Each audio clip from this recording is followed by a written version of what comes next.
Good evening, ladies and gentlemen. You are tuned in to the Status Network, the live TV channel. This is the Conversation Corner with your host, the author Andrew Snorton.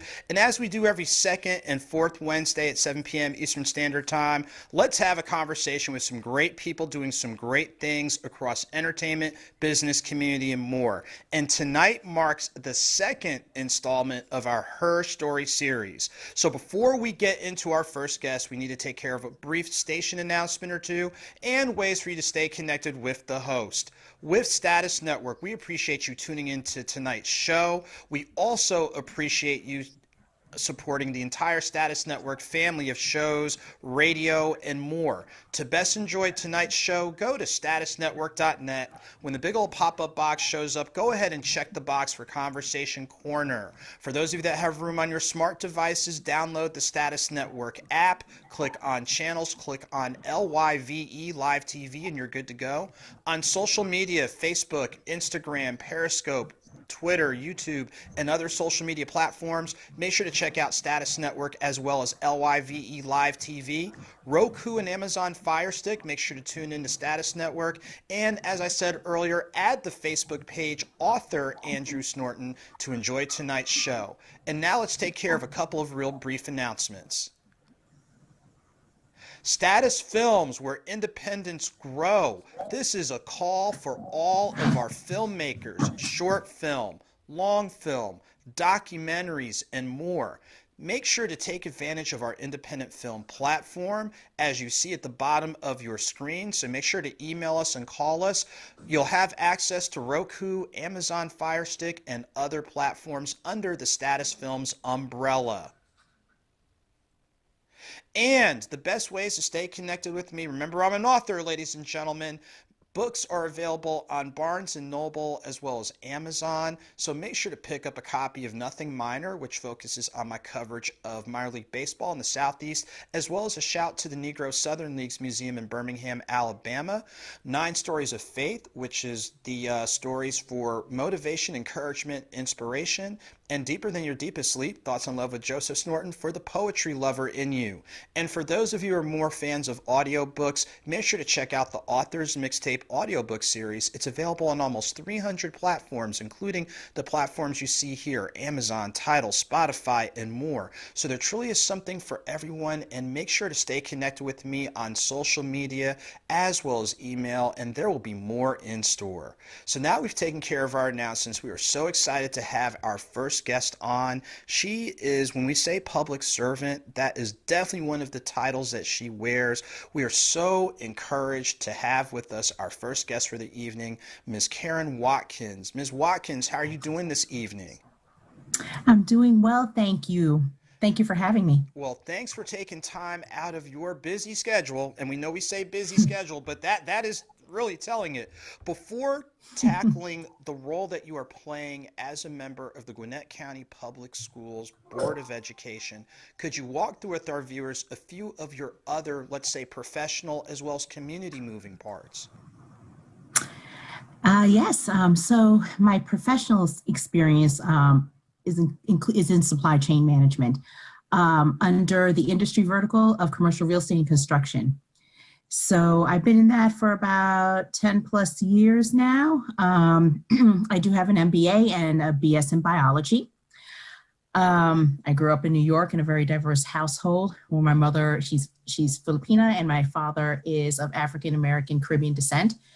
And we came here to Georgia in 2015, settling in Gwinnett County with my 2 daughters, my husband, and my father-in-law, my mother, and our Aunt Sissy. And we just settled here in Gwinnett County and have been very active in this county ever since then. So it really sounds like this, when you gave me that introduction, the Slide and the Family Stone family affair just started ringing in my ears. And like you said, it really is a family affair. Like you said, it's your immediate family, your in-laws, other extended family. So you really have, for lack of a term, you've really planted roots in Gwinnett County. Yes, we did. Our family is very close. So we're generally, I guess, the the cornerstone there that everyone just comes and they are here with us. No matter where they are, everyone comes here. So if they're in California, New York, they will come here. It doesn't matter where we're at, they'll come to our family and be with us. So Well, yep, Georgia is it for right now for us. Yep. That is awesome. And of course, we extend continued well wishes to your family, and not only just through that family unit, but your professional moving parts and your community moving parts. So here you are, you established roots in 2015. So walk through with our viewers, what sparked your interest in stepping up your public service to the level where you are right now? And it's not to say that you weren't doing anything, but what would you say first drew you to saying, hey, I need to give a look at the school board as a possible way to amplify the public service that I try to do?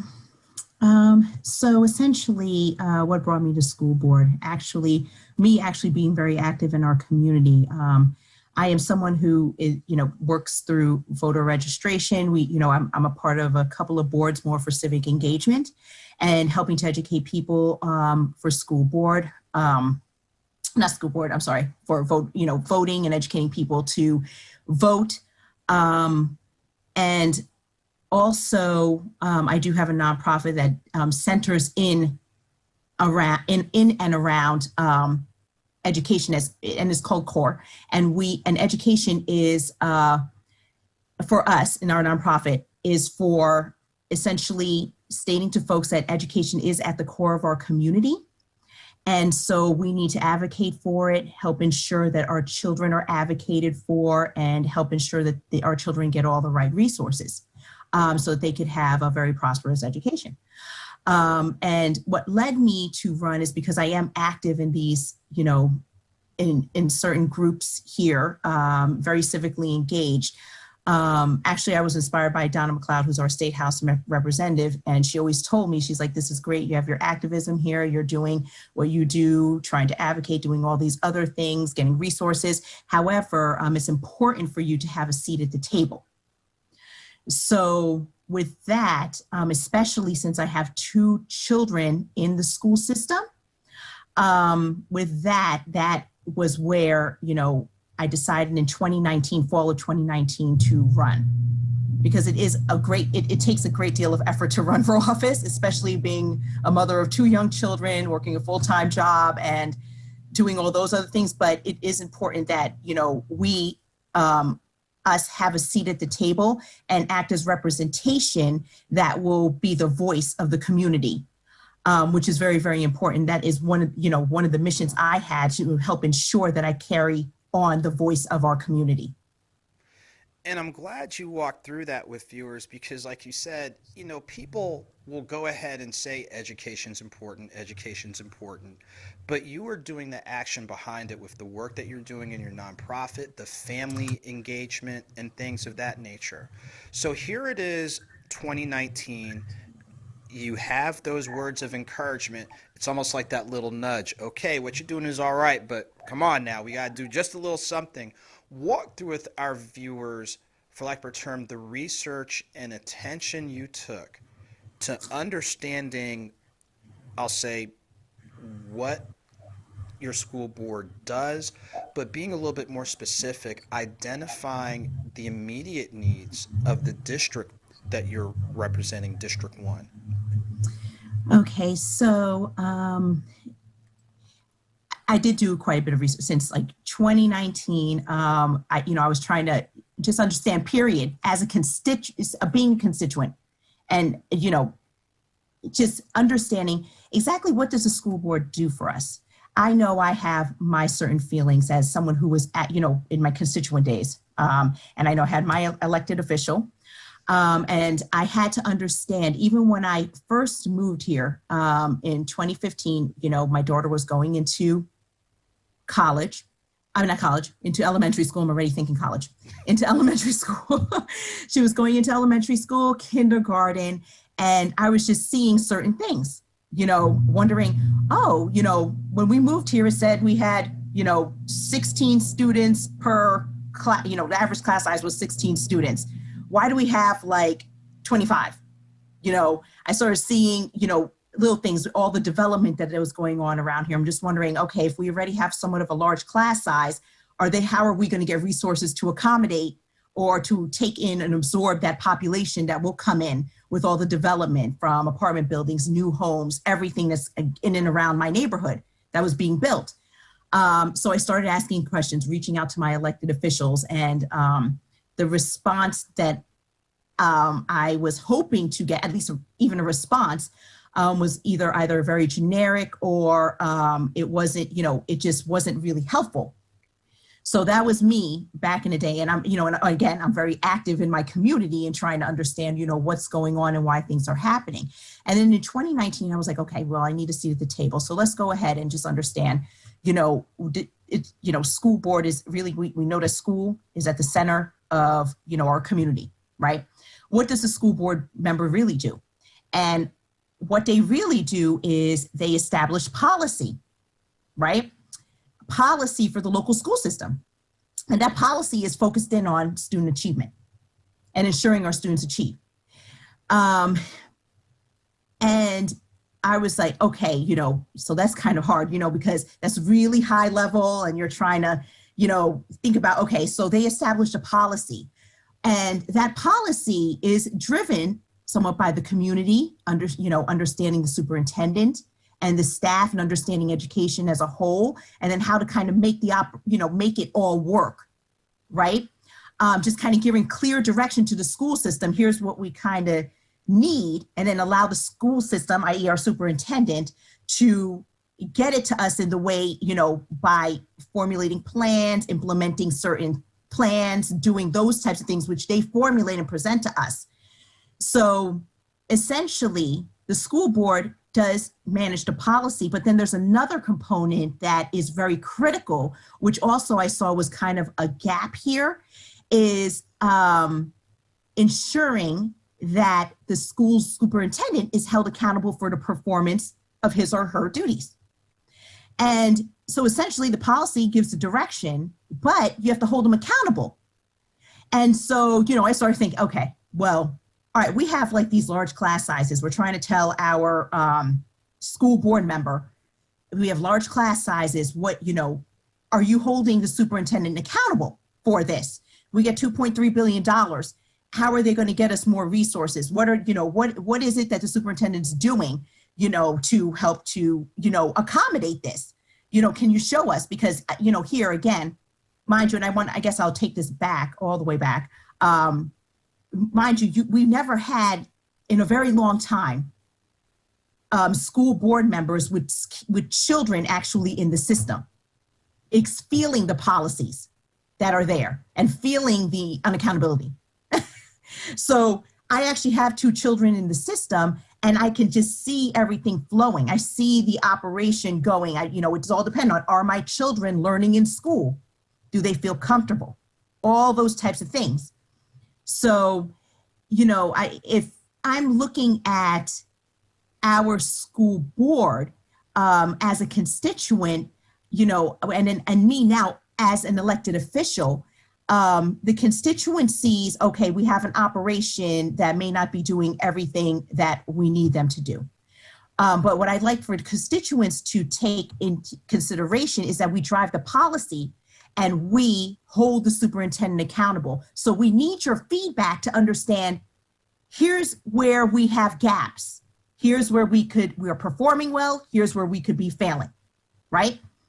Help us understand that so that we can help give that clear direction through policy to our superintendent without micromanaging him, without telling our superintendent how to run their school system and operation, but by holding the superintendent accountable where there could be a gap in performance and ensuring that the superintendent, by driving policy and the accountability, ensuring that superintendent meets the constituents' needs. And I'm glad you walked through that with us, because sometimes, for lack of a better term, the message isn't always clear. You might have heard this before. Sometimes people don't really have the full picture before they go ahead and make a remark or make a statement or what have you. So I'm really glad you articulated the lane in which the board operates. And like you said, policy, that's important. You have to provide that structure, the flexibility within that structure, identify the needs, do the research, etc. Now that you are at the table, and we know that during these now normal times, operating under a pandemic is hours of entertainment, and I use that quote very loosely, hours of entertainment. Walk through with our viewers as you're seeing these key issues coming up, whether it's instruction based, whether it's related to faculty, staff, administration, as you're seeing these key things come up, how, for lack of a term, in the midst of a pandemic, how are you seeing or what are you identifying to help say, hey, look, based on these moving parts right now, these are things we have to strongly consider policy-wise, so we're able to go ahead and steer things, we'll say, in an improved direction or improved manner? So obviously, you see, we have a lot of opportunities for policy and enhancing our policies. Some of the things, we talk about, and without getting into operations and the implementation, some of the things we see is that there's opportunities to add policy that can help provide new options to meet the family and staff needs when it comes to our, when it comes to helping to ensure that our, children are fed or have, Chromebooks or, those types of things, helping to ensure those things are happening and helping to give clear direction to our school system, giving them certain options that both the virtual, the in person, those types of things help, and in having policy that helps to work within those situations to help ensure that the family and the staff's needs are taken care of. In addition, one of the things you're seeing today is like closures of schools, policy in and around that. When should we close? Why should we close? Future closures, working in around policy for that. Also, just understanding, the lessons. How are our children, learning from a distance? How are they understanding their experiences, working towards policy that could help drive, informed, lesson plans so that, kids can learn better during like the, virtual learning experience and in face as well, because you have a lot of factors there that are impacting their learning. And something, I think we have, a plethora of opportunity here is, with health mitigation strategies and, ensuring that we have policy to help ensure safe and healthy learning in our schools. So there's so many things, we can do to help drive policy and even, to help, give clear direction to our school system through policy. And I think we have lots of opportunity for that, inclusive of even, helping to support our, making sure we have policy that supports our students with disabilities and English learners. There's a ton of things we can do, and the opportunities are there. We as a board as a whole just have to take a look at those things and see how we could drive this policy and create this policy to help give clear direction to our school superintendents, our school system superintendent, so that our schools can, our schools and our students could achieve. Okay. And I'm glad, again, you were emphasizing that, because we know, like, in recent days and recent weeks, look, the pandemic has been a challenge for everybody.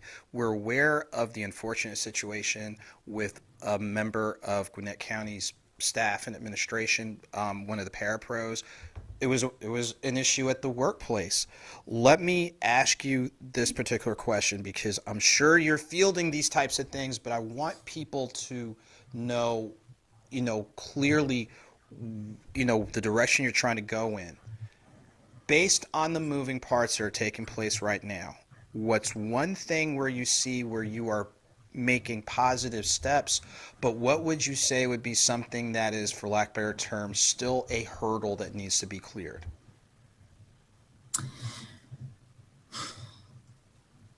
The positive steps I see is that we are truly trying to inform our community of what the school board does, and helping them to understand that their voice is extremely important, as you can see from all the headliners here, with all the parents now coming out and talking and sharing their thoughts behind things. And, just helping our community understand that their voice is extremely important. And we see, based off of, the school board meetings, people are coming up, showing up, the emails. We know that this is a great positive direction.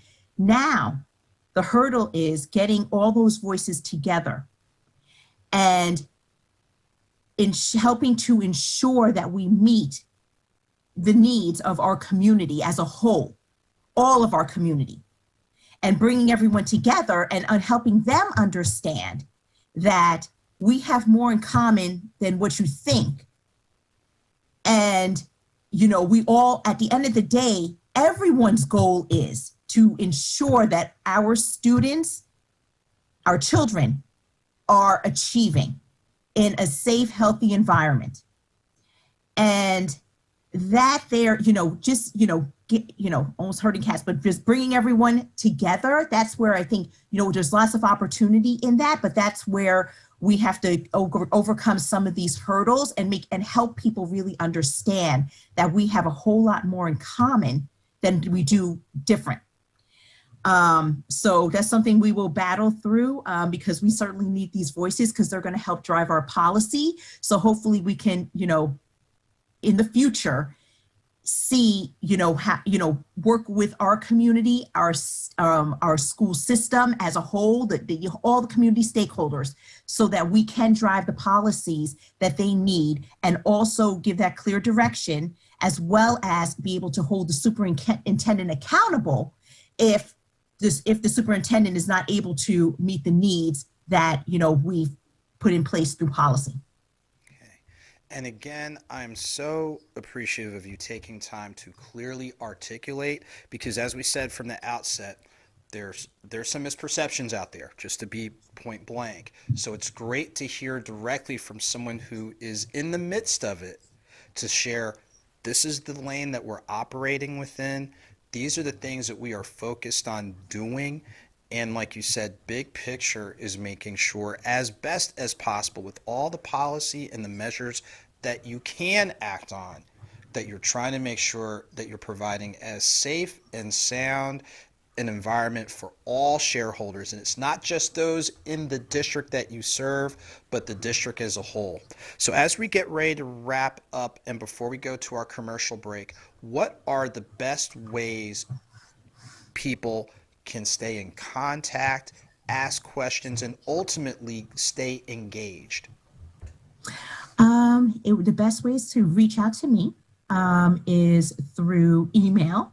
And my email address is admin, ADMIN, at KarenWatkins.org. That's admin, ADMIN, at KarenWatkins.org. I can set up any time to meet with you all, to chat with you all. That's just going to be the most responsive way to kind of get to me right now.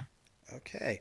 Well, Ms. Watkins, thank you so much for taking and making the time. We wish you continued success, well wishes, encouragement, and we're going to ask that you stick around. So at the end of the show, we'll do a recap of a couple of these key themes. So thank you.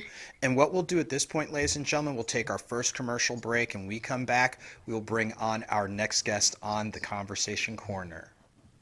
Make sure to join celebrity source Tarece and author Andrew Snorton every second and fourth Sunday at 3 p.m. Eastern Standard Time for All About the Authors. Make sure to add All About the Authors 520 on Facebook, Instagram, Twitter, and YouTube to connect with some great authors. And make sure to check out the most recent episode that aired January 24th. There are limited spaces available to celebrate the legacy of Dr. Maya Angelou as we celebrate I Know Why the Caged Bird Sings, hosted by the Association of Wake Forest University Black Alumni and the Office of Alumni Engagement. Make sure to register as soon as possible, as spaces will sell out. The Illinois District of Alpha Phi Alpha Fraternity Incorporated is hosting a roundtable on February 6th, how Black Greek letter organizations impacted the 2020 election and what's next. Check out the lineup of speakers across the public sector and including yours truly. So check it out and see what's next. February 6th, join Enigma Events and Entertainment for an intimate, masked, and socially distant event. Vista vibes as the doors open at 9 p.m. and the headliner is none other than R&B artist Raheem Devon. So check out the website and make sure to contact them for a quality night out. The last weekend of March, you definitely want to check out some great baseball action through the State Fair Diamond Classic. Baseball, HBCU style, including scholarships, job fairs, and more. So make sure to check out the information provided.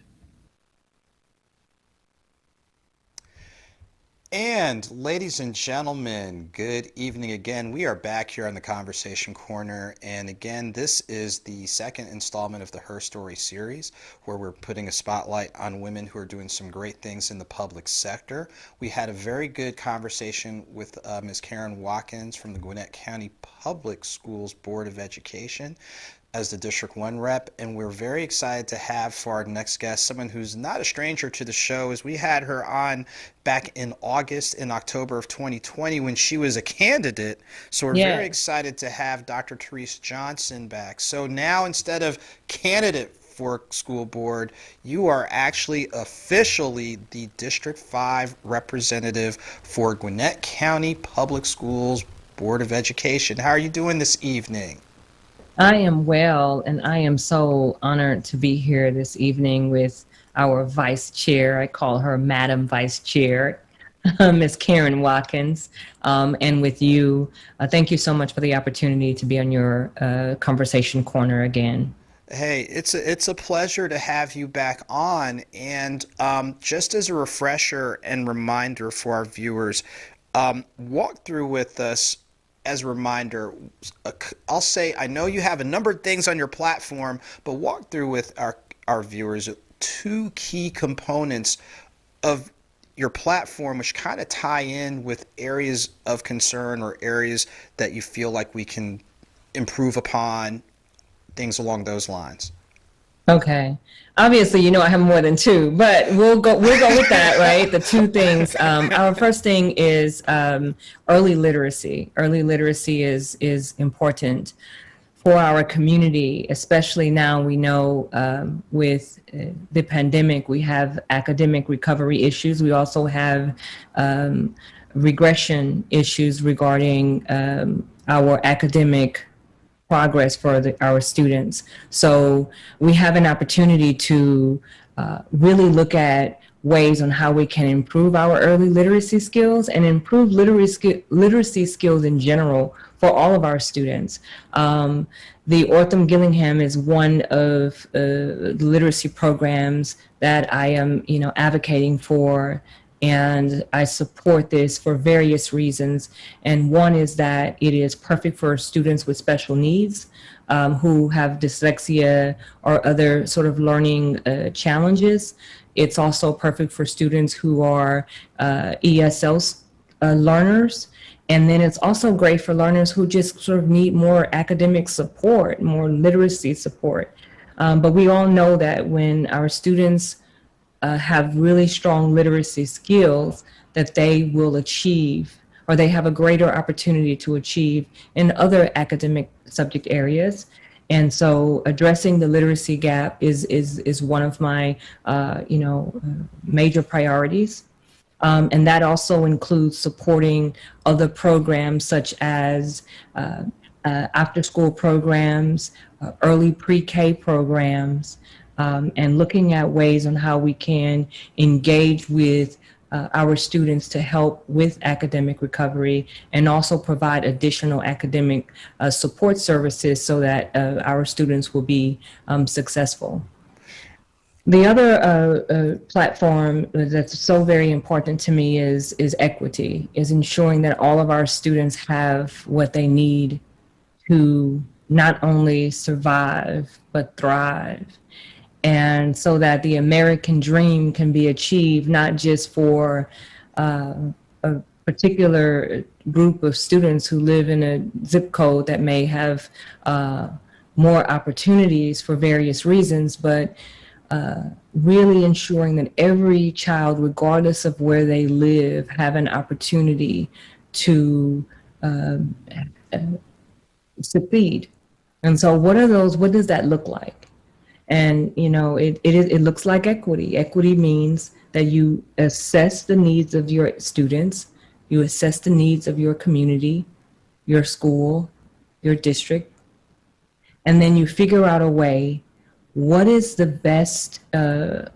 best methods that I can do to ensure that our students have what they need. And some of that could include social emotional learning programs. Some of it could include addressing English as a second language and having more bilingual teachers in one area versus another area, to ensure that if an area has a strong, a very populated area of people who speak English as a second language, then we would have more bilingual teachers servicing that particular area. And that's what we mean by equity, just ensuring that if we have more special needs students in a particular area, and they maybe probably have a particular need around a second language, then it's also addressing the need of that particular student to ensure that they have the teacher who speaks the language they need in order for them to be able to be successful in school. So equity is important to me, as equity in around discipline is also critical. And making sure that all of our students, we have policies, and our vice chairperson, chairwoman, Karen, commented about really creating policy that supports the operations, and that then it impacts the academic and social emotional success of our students. So when we can create policies around, reducing the disparate treatment, then we can ensure that our students all have the equal opportunity and the equitable opportunities to get the quality academic learning and experiences that they need. And I'm glad you shared those in the depth and detail that you did, so viewers really have an idea now. We're just saying these aren't the only two things you're focusing on, but I think those are two good starting points. You started off in regards to the importance of literacy, and when I hear that, I think of reading and your vocabulary and your written expression, or if you're typing on your laptop or Chromebook or what have you, all these different things to be able to, put students in a position where they can really immerse themselves in whatever content areas and being able to apply those things. The second point that you raise is very, it's important that people heard that, because you're looking at a school system, and correct me if I'm wrong, that's probably about 60%, maybe a little bit more, African American and Spanish speaking, if you combine those audiences. And understand more than that, we have about 30, a little bit more than about 60%, 65%, yes. So somewhere in between 3 out of 5 students are either of African American or Spanish speaking, and with these being two key audiences, we know all audiences are important, but when you talked about equity, it's where have there been gaps, where have there been disconnects, and based on the resources available and what we know now, what are things we can put in place to put those students in as solid a position as possible to be successful? Right. So it is, again, I think making sure that we assess the needs of our students is important, because what one student needs may be different than what another student may need. Every district is different in terms of, I'm District 5, may be very different than District 1 or District 2. Also, we have clusters. The clusters may vary. The schools themselves may vary. So I think the first thing we need to understand is that we have to assess the needs of our students. And then once we do that, we have a collaborative approach where we engage our students in their own process of academic achievement. We empower them. We empower our community, and we engage our parents, our teachers, to really come to the table to provide suggestions on how they think we may be able to support their needs. And then we also use the people who have been doing this work on a more academic level, and to also bring them to the table to come up with ways on how we can all collectively figure out solutions that are beneficial for every student. And one thing we understand is that when we address the needs of the student with the greatest opportunity, every single student will benefit if we address the student with the greatest need. That will benefit our entire school system. So when we look at our students as our student population, and we figure out, okay, we need to make sure that they are successful. They have so good social emotional experiences. They have, good academic programming. The curriculum reflects who they are. The curriculum is inclusive, and it's honest. And when we look at our teachers and we see how they are culturally competent and how they are conscious and how they embrace the diversity of our county, our students will then feel like they are seen, heard, valued, celebrated, and respected. And that is really how we achieve student success, when all of us can gather together collaboratively and figure out ways, including the student voice, and how we can achieve that success.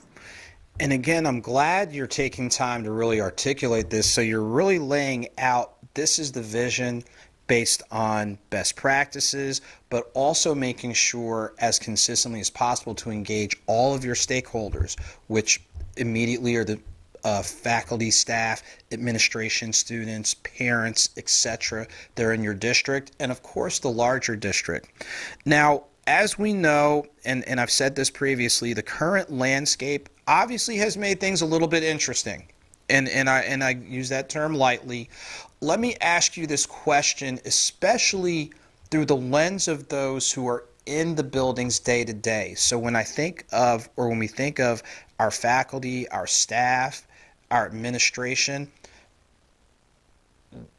looking at that particular dynamic and the unprecedented hurdles that they have to clear, through the lens of what you're doing as a board member, what are some things that you're looking at policy-wise to help with that component? Because it seems like, and again, we know that some things with what's happened in Gwinnett, what we've seen happen recently in Cobb County, there's a lot of concern out there. There's a lot of concern about, how are you going to be able to, quote, do all these things when, we'll just be blunt, the workplace environment has been a little bit unstable just because of what's going on health-wise. So given your role as a school board representative, and given that health concern or pandemic concern or what have you, based within that role, what are things that you're seeing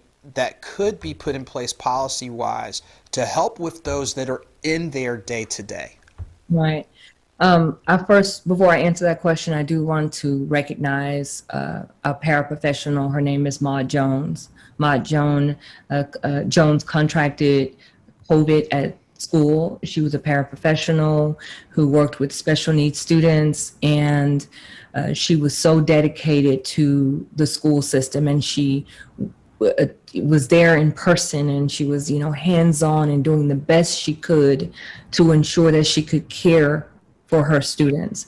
And I've spoken with her daughter, and it's amazing to hear the wonderful stories of this woman. And we've really lost a great human being who loved people, and she was so committed to the school system. So I want to honor her life and also recognize her service and her dedication to Gwinnett County Public Schools and to the students who are in her class.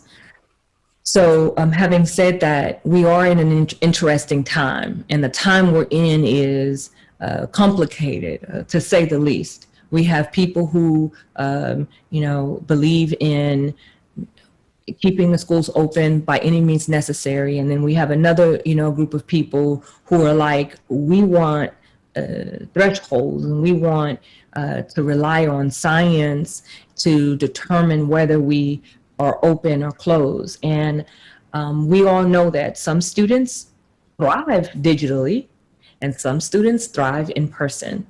And so the students currently have the choice. Student parents have the choice. Teachers and staff do not have the choice. And many teachers and staff, they don't feel, not all of them, okay, but some of them don't feel as valued because they don't want to be in person because of the risks and for other various personal reasons regarding their own health situation and their own risk level.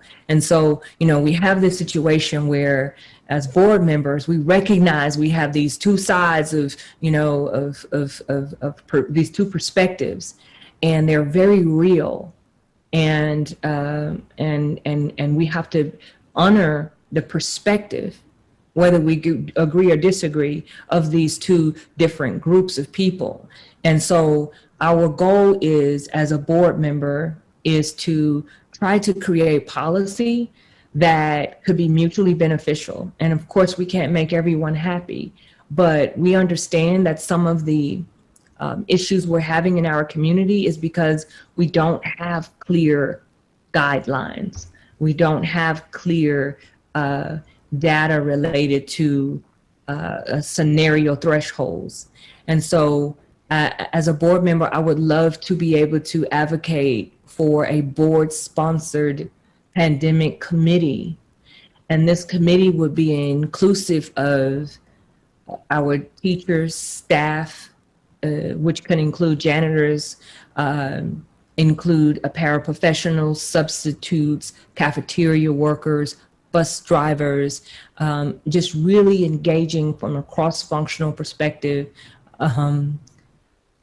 and a very diverse representation of our community, people who want to be in school and people who are really hardcore sort of digital learning people because of the safety related to that.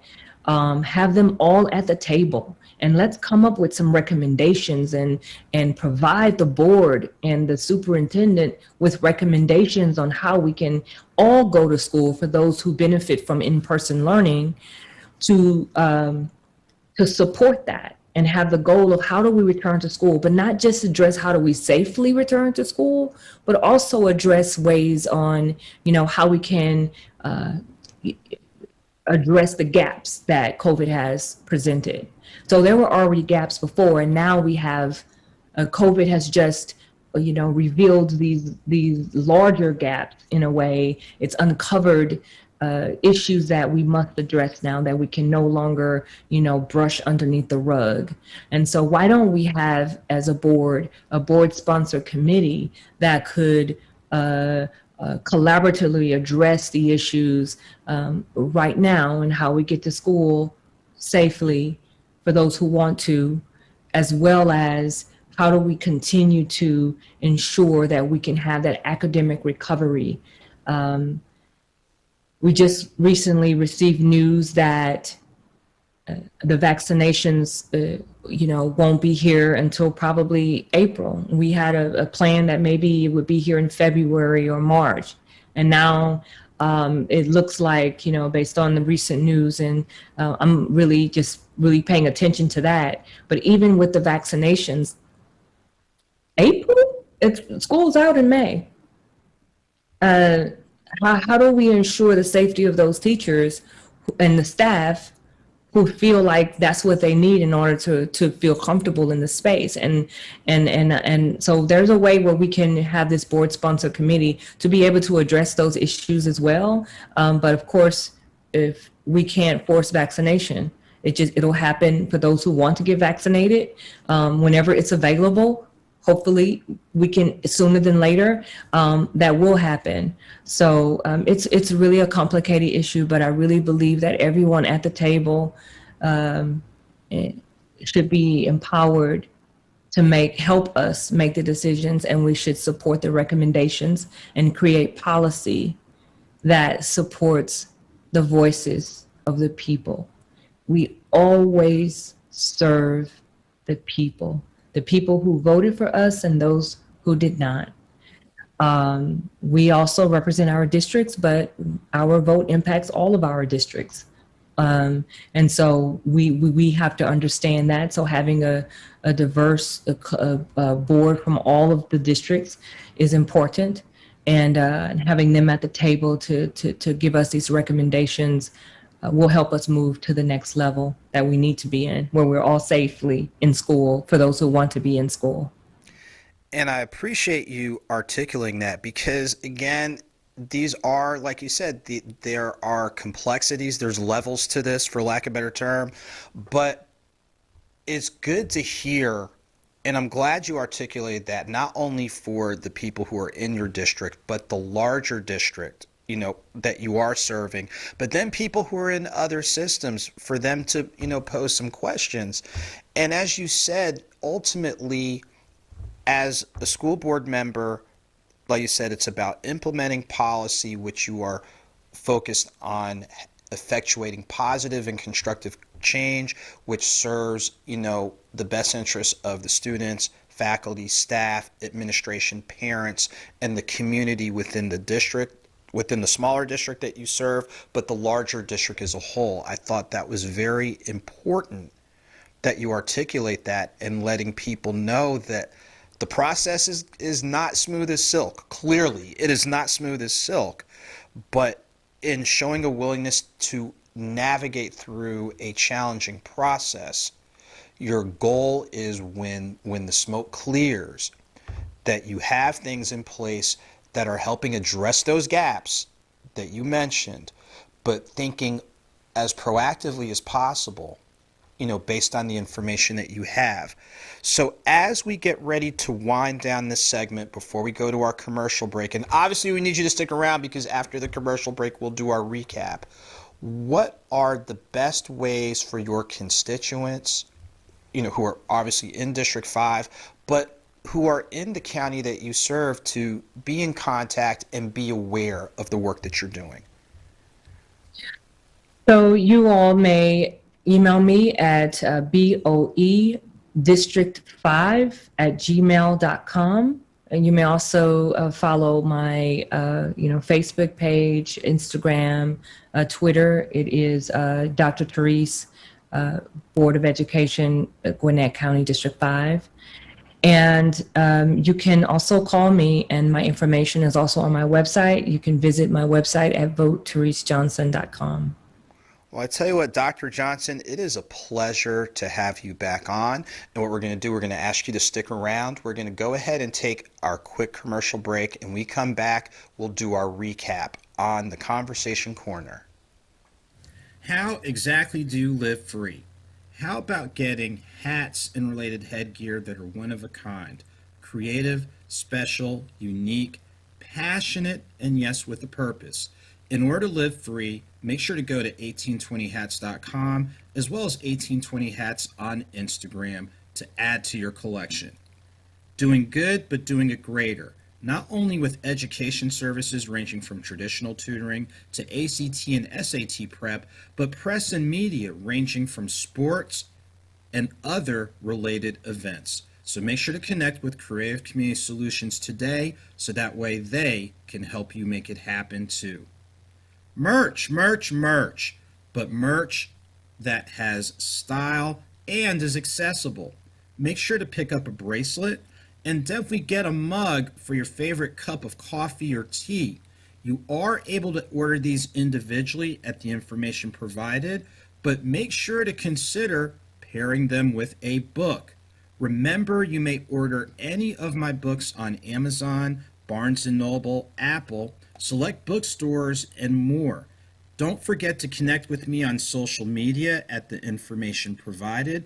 And don't forget the Author's Mixtape audiobook series, available on nearly 300 of your favorite platforms. Add to your library today.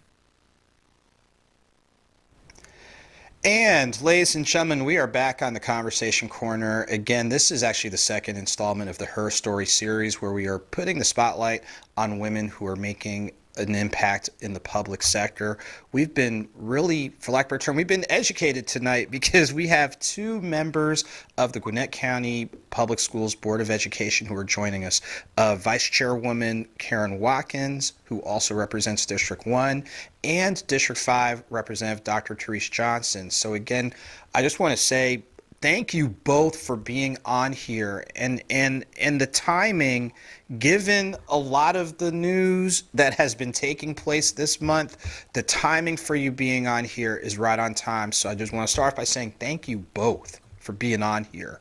I'm going to start with Vice Chairwoman Watkins, and one of the things that you definitely stated is the importance. Obviously, we know with education is the importance of learning. You obviously have a vested interest because you have children who are in the system. What would you say, based on what you know about the current learning landscape, what would you say is one thing that you think you're seeing some gains, but what would be an area that's like we still have some work to do?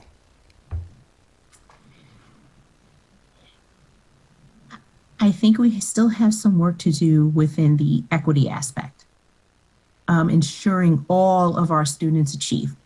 And I see this because, again, we'll just take a real high level, class sizes, where we put, certain types of monies to new developments of schools, where we have schools that may have large class sizes.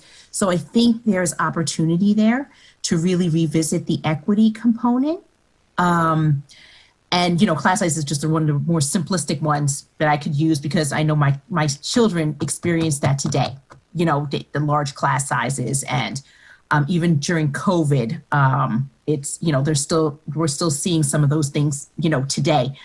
But that's where I think we have a huge opportunity, is to really focus in on developing policy that will help to ensure equity is there for all our students, and helping to ensure that equity is used towards their student achievement, ensuring they're fully achieving and will be viable tax-paying citizens in Gwinnett County or wherever they go.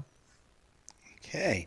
Dr. Johnson, one of the things that you noted early is definitely the importance of that early literacy and that early learning. In revisiting that piece, are there different things that you can point to say, hey, look, here are examples that are already existing that we need to amplify, like if there's something that someone is doing within a certain school, or if there's, I'll say contributions from the nonprofit community or the professional community. What would you say could be something to help strengthen that piece so it still ties in with those themes of equity, achievement, learning, investment?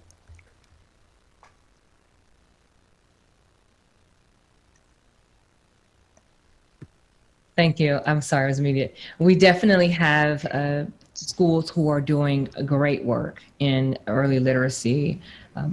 Always the barrier is financial investments, but teachers who are getting certified to become ESOL, English as a Second Language, certification endorsements, that's helpful for our students.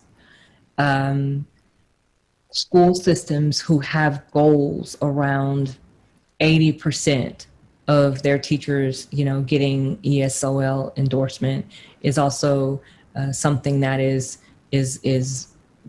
great. It's wonderful to hear a school just say that they understand the importance of early literacy, in particular around creating equity for the students who don't speak English as a first language. and the literacy around making sure that they are learning, how to, read and be successful, students in our school system is very important. So there are current programs that we do in Gwinnett County and to help with that. If we can invest in and use our CARES Act funding, which should be coming soon, to invest in more one-on-one tutoring for ESOL, more one-on-one tutoring for literacy learning, investing in Orton Gillingham program and approach, and training the teachers on how to deliver the approach, purchasing the materials necessary.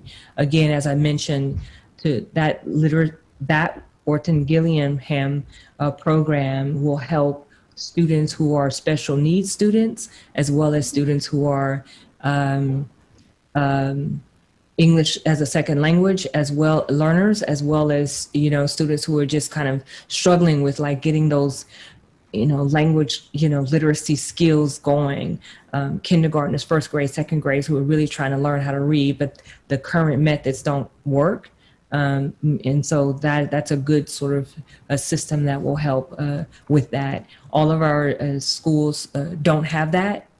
That we don't invest in Orton Gillingham, but that's an opportunity. And there are other opportunities as well, and just the different methodologies and approaches on how we teach early literacy skills.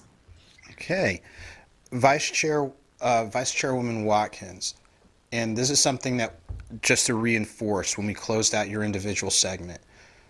What would be a message you'd like to again deliver to your constituents in District 1?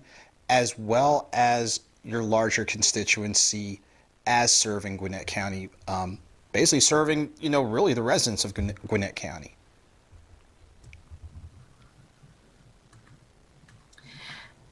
So the one thing I want to share with everyone here is that I'm here to serve all of you, and I am glad to have been given that privilege. And what I want you all to know is that I truly want to help to ensure all our students who attend Gwinnett County Public Schools receive a high quality education. They feel safe and they're healthy in our schools, and they feel cared for and supported by their community. And I hope people really understand that this is something I am passionate about. And as a board member, again, ensuring all of our students have a high quality education, they're feeling safe in school, and last but not least, feel cared for and supported by their community. These things I think we have tons of opportunity for, and if we could help to build policies to help give that clear direction to our school system, I'll just be extremely ecstatic that, because this is something I think that all of us can agree upon on the board, is those three aspects there. Okay. And Vice Chair Watkins, again, remind our viewers the best ways to stay engaged with you. If you can, it is via email, and it's admin@karenwatkins.org. admin@karenwatkins.org. We can set up meetings through there, everything, but that is the best way to reach out to me and have healthy discussions. Okay. And Dr. Johnson, the same question. What is a message you really want to remind your constituents immediately in District 5, as well as really the entire, school system, because you really do represent, all those interests? What would be a message you want to make sure to remind, our viewers of? I want to remind our viewers to know that we work for them. You all hired us to serve you. So communicate with us, send us emails, call us, attend school board meetings, and share your needs at school board meetings. Your engagement and your voices are critically important. And so we want to make sure that we are engaging you and that we're listening to you. Your voices matter. So I want all people in District 5 and other districts, please contact your representatives. But just to know that it's important and for you to speak out, speak up and communicate your needs. The other thing is if there's any disinformation that's out there, anything that's confusing or any information that you want to know that you may question that's out there. It could be misrepresentations and myths that are floating around in the community that could really create chaos and discord. We don't need that. We really are committed to unifying our community in a way that is based on truth and transparency. And if we can start to stop the propaganda, shut it down, stop the disinformation, and just focus on the issues and focus on the fact that we all want what's best for every single student, regardless of race, religion, gender, and zip code, and so many other areas, disability, all these things. It's just everyone is committed. And I know all of your board members are committed to representing their districts, coming to the table as a collective body, as a board, and working together to create policy, because that essentially is what we do. And we get calls from people that maybe more operational issues that we can't address. But when we focus on policy and we hold accountable the success or the achievement of the policy, then that is how we start to drive change, and that's how we start to create equity. So we need our community to communicate with us, to be engaged, show up if you can. Virtually, you can participate, or online, but just be as engaged as you can. And you may contact me at boedistrict5@gmail.com. For the people who speak Spanish, ustedes también pueden hablar conmigo desde el teléfono, el electrónico, correo electrónico también. Por favor, habla conmigo, porque sé que en el Distrito 5 hay muchas personas que hablan español, y estoy aquí por ustedes. Y yo quiero ayudar y necesito sus voces. Por favor, conectar conmigo. Gracias. Thank you. Thank you both again. So on that note, we're going to get ready to conclude our show. Again, thank you to both Vice Chair Karen Watkins, also District 1 Rep, and to Dr. Tarece Johnson, District 5 Rep for Gwinnett County Public Schools Board of Education. Thank you both for being on here. Thank you to everybody in the audience for taking time to not only tune in, not only to check out the HerStory series, but as you can tell, there's some great people doing some great things across entertainment, business, community, and more. And this is what we do. So until next time, ladies and gentlemen, our next live broadcast will be February 10th, 7 p.m. Eastern Standard Time. Make sure to show how much you care and go on social media, and please click on share. Thank you to everyone. Have a good evening, and we look forward to seeing you in February. Happy Black History Month. Yes, definitely. What you wanna do is lay your favor. Here's what you wanna do. Love me tonight, the sun. Until the next time I see you, you know what? Last $2, not gonna lose. Last $2, not gonna lose.